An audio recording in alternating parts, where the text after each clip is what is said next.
Welcome back, everybody, to the Deep Dive. This time we're taking a look at the Crucibles gift, and I'm really excited to kind of dig into this introduction and get a little bit of a sneak peek at this whole concept of authentic leadership. Yeah.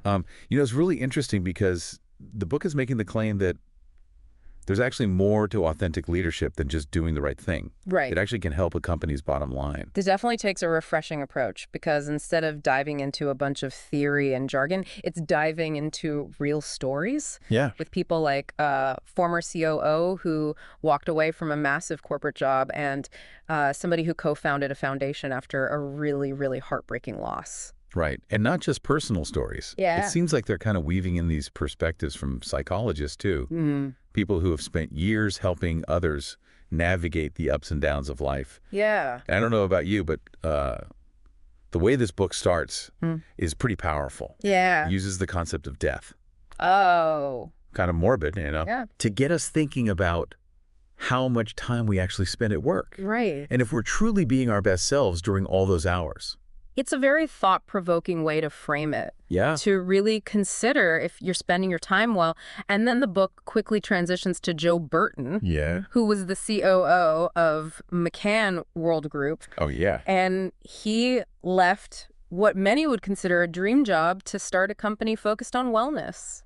Joe's story really grabbed my attention when I was kind of looking through this. Yeah. He was dealing with burnout after years of climbing the corporate ladder. Right. Had some really serious personal losses, and eventually he kind of came to this realization that all of that success at work wasn't actually making him happy. Makes you question, what's the point if you aren't happy? Yeah, what is the point of it all? Yeah. It seems like Joe's story is a great example of how we're often pressured to chase those traditional signs of success, money, titles, even if they don't actually light us up inside. And it challenges our assumptions of what success should look like. Totally. Walking away from that secure, high-paying job was seen as pretty crazy by some people. Yeah. Even his CEO called him an idiot for pursuing something more aligned with his values. Idiot. That's a strong word. Right.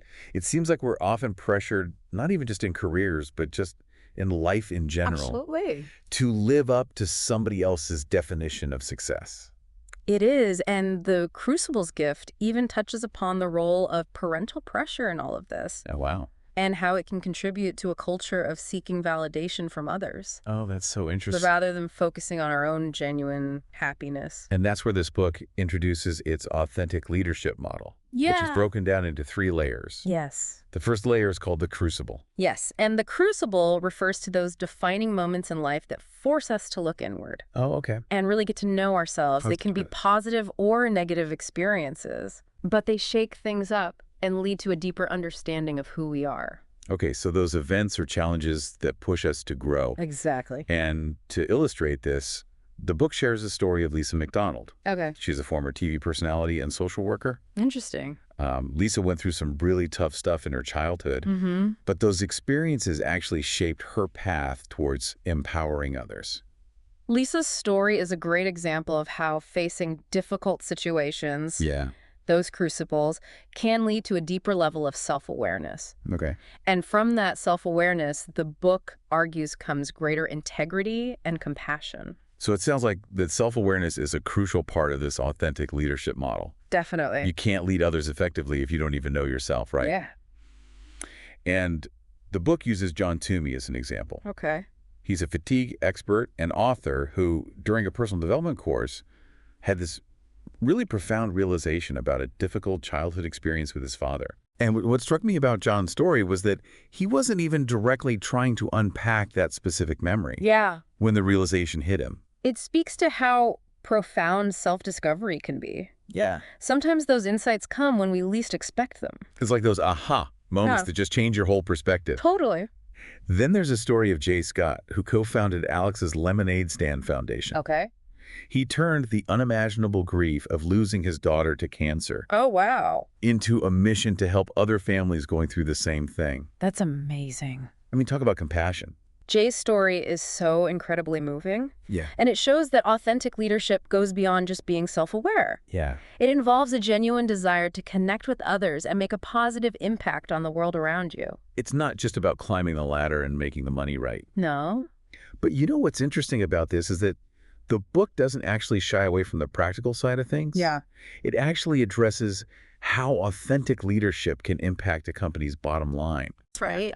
They cite research showing the massive cost of employees being disengaged and unhappy at work. Absolutely, and it makes a very compelling case for investing in employee well-being. Yeah. Studies have shown that companies with highly engaged employees tend to be more profitable. It's like a win-win situation, It is. you know.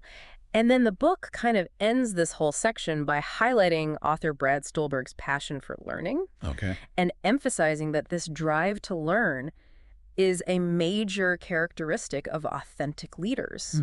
It makes sense, right? Yeah. Authentic leaders are always looking to grow and understand themselves and their field better. Definitely. So even just from the introduction, we're getting a really pretty compelling look at what authentic leadership is all about.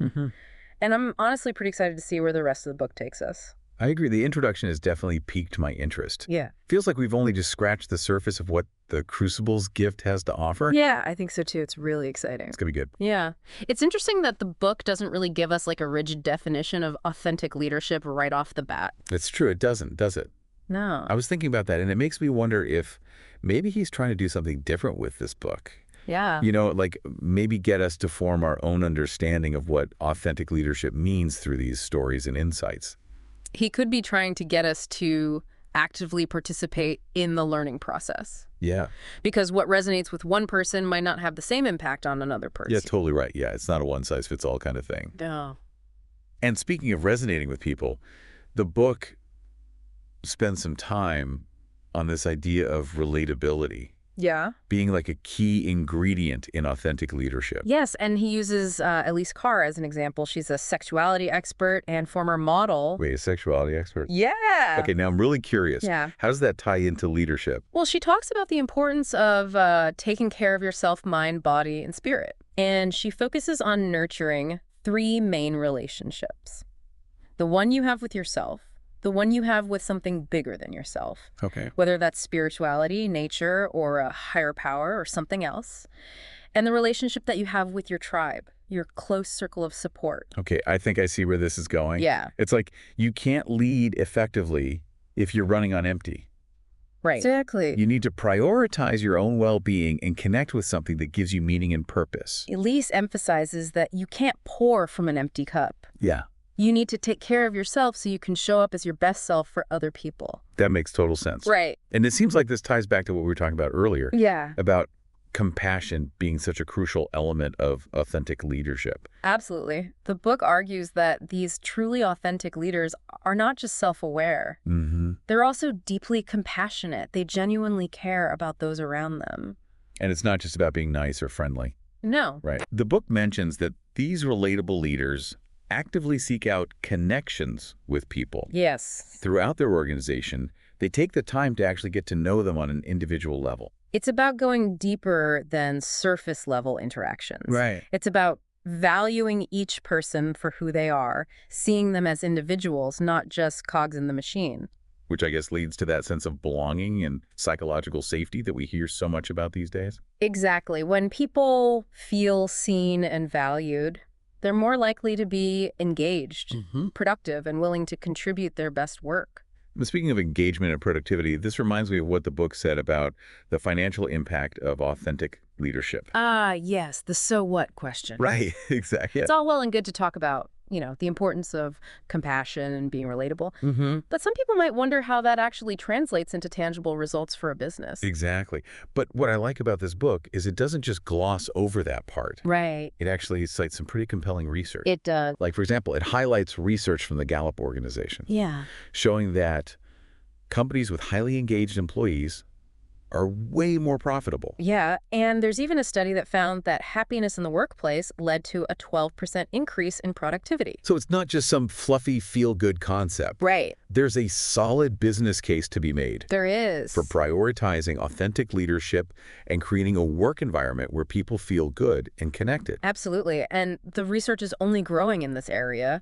More and more studies are demonstrating the positive return on investment when companies invest in their employees' well-being. That's smart business. Yeah, smart business. Really. Yeah. It's definitely making me rethink what it means to be a successful leader.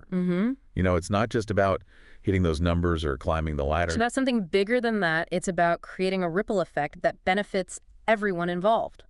The leaders, the employees, the customers, and even the wider community. And that brings us back to this idea that authentic leadership is about more than just profits. It's about making a positive impact on the world. Precisely. It's about using your influence and position to create a better future.